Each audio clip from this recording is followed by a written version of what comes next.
Hello and welcome to my new video.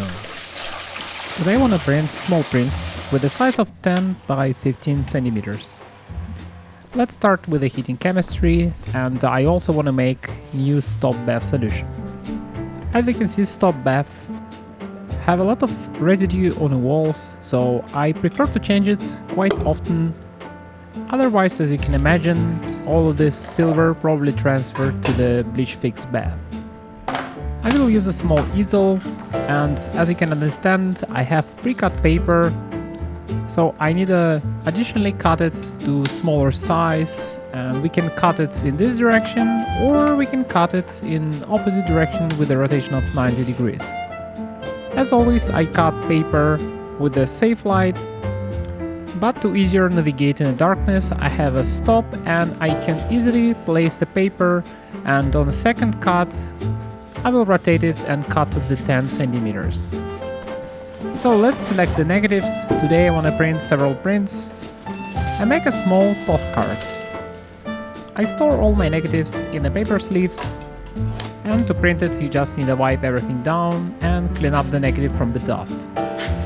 Usually I not rewash the negative, I just drop it in place on a glass plate, load it in the enlarger and print from there.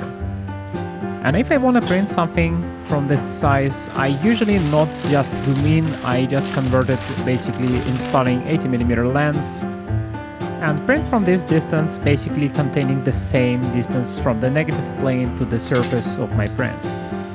It allows me to use more or less the same exposure settings, so I will be probably in a range of 6 to 10 seconds.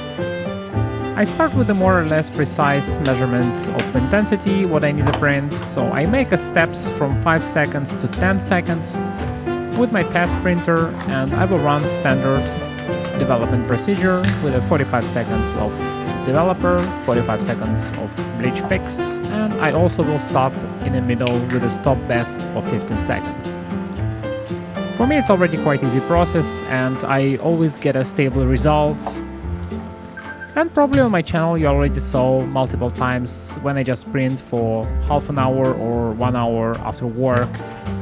So this is why I really like the solution what I have here with my printing station. I just roll it up and enjoy the process and listening podcast or listening some videos on YouTube.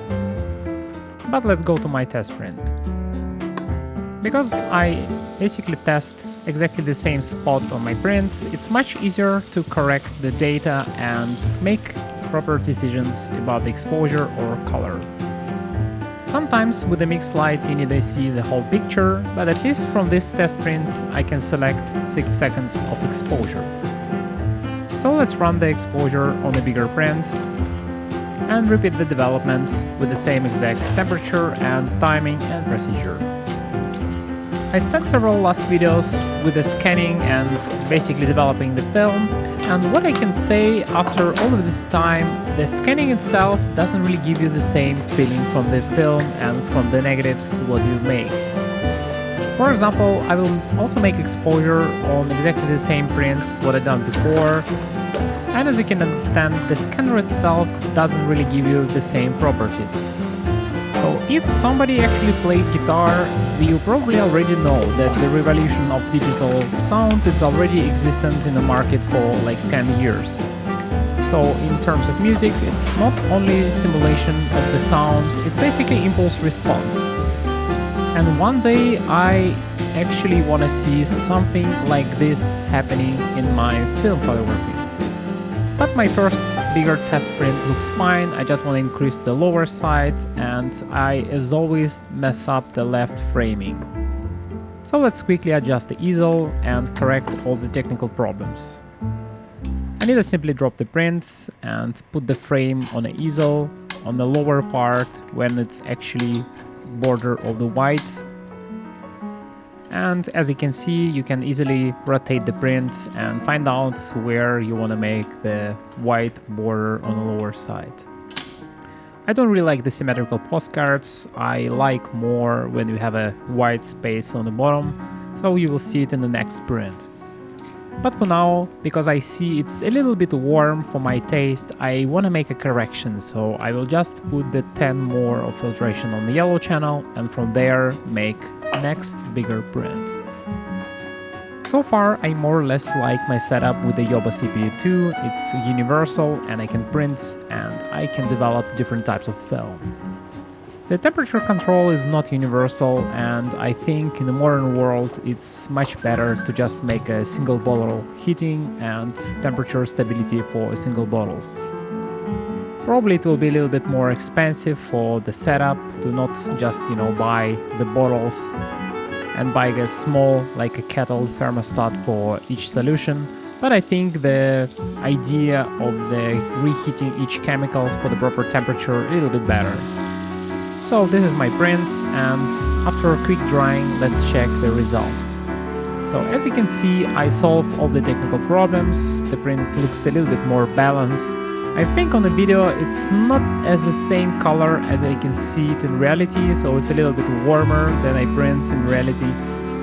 But as always, video is not really hardly color corrected, and you can basically judge which color I have, and it's not so far off from reality.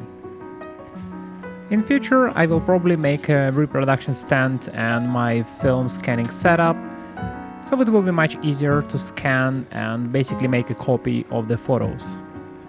But for now, let's load the next print, and I wanna make this negative what I made before, but with a smaller size. I will try to make two different exposures and just feel how they looks like. The first one, it's exactly the same settings what I used for the previous print, and as you can see, after quick drying, probably it's a little bit too dark. So I have all the details, and I think the scene itself looks exactly like this. But because the picture looks a little bit too contrasty and too dark, I will reprint this one and make 4.5 seconds of exposure, so less exposure, and as you can see, I have more details and shadows, and the picture itself looks more balanced. And as always, this photo was shot on a Kodak Gold, exposed and ISO 100, developed normally, and you saw this development in the previous videos. And you can see how contrasty this scene looks like and how much details I have. And that's it for today. Thank you for watching. Subscribe to my channel and see you in the next video.